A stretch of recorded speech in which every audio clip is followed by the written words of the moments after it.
یہ تو کہہ نہیں سکتے تھے کہ عمران کی تصویر نہ ہو، کہا بھی نہیں ہے، تو اس طرح کی پابندیاں لگائیں۔ پھر کچھ گانے جو بڑے مخصوص ہیں، مثلا وہ جو ایک نک دا کوکا ملکو کا گانا وہ قیدی نمبر 804 سے ہو گیا، وہ بھی عمران خان کا، تو وہ کچھ گانوں پر پابندی لگائی، ان میں وہ گانا ایڈ کر دیا۔ اچھا، اب یہ بڑا ایک انٹرسٹنگ مقابلہ شروع ہو گیا ہے۔ آپ کو پتہ ہے تحریک انصاف والے تو بڑے انوویٹو ہیں، انہوں نے جس طرح کی گڈیاں بنائی ہیں لوگوں کو، وہ بتا رہے ہیں کہ آپ ایسا کریں کہ پنجاب حکومت نے کیونکہ یہ کہا ہے کہ ہر پتنگ جہاں سے بھی بنی ہوگی اس کے اوپر ایک QR کوڈ ہوگا تاکہ وہ سکین ہو سکے کہ وہ کس نے کہاں سے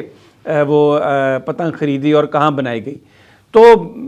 یہ کہہ رہے ہیں PTI والے کہ آپ گڈی خریدیں، لیکن اپنے علیحدہ آپ وہ چھوٹے چھوٹے عمران خان کی تصویریں، PTI کے جھنڈے، ان کے نعرے، قیدی نمبر 804، اس کے چھوٹے چھوٹے سے وہ جو ایک پیمفلیٹس ہوتے ہیں،